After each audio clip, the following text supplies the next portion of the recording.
So we got a service call here. It's a CMA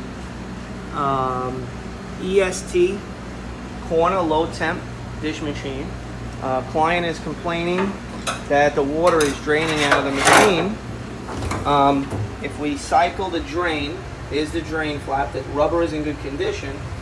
If we cycle the drain, it's not returning in the upper position. See, it stays up, it should pull back down immediately. So what we're going to do is we're going to open this to see.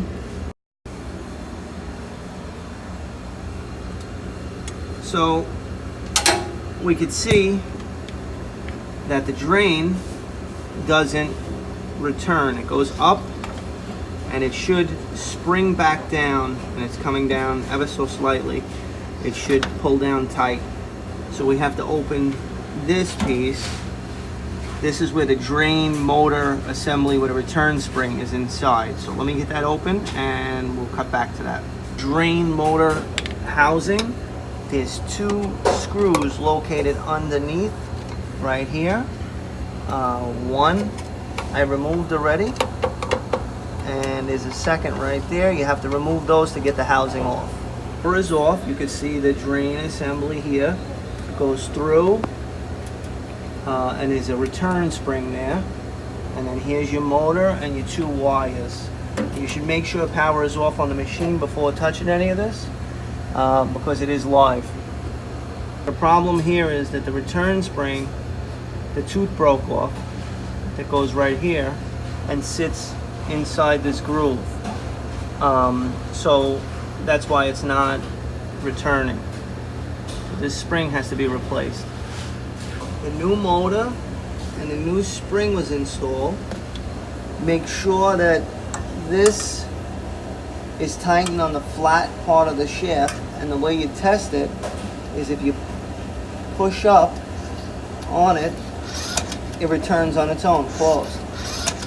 That's what you're looking for. So the spring, and that's it. Now we'll test it.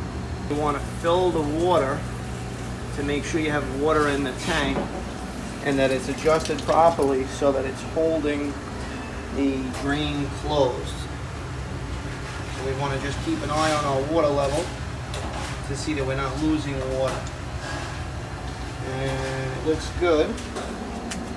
We'll look under here, and we got a tiny drip, but that's not unheard of. That's fine. So now what we're going to do is we're going to run a cycle of the machine.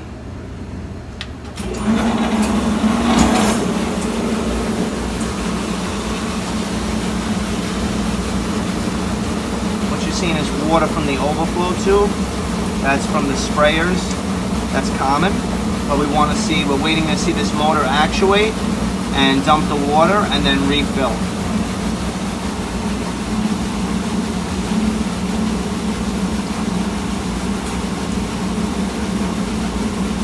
It in the hole right there, and then it cantilevers down on the bottom to meet the 2 holes. Now you want to just put the 4 screws back on this cover plate, and the job will be complete.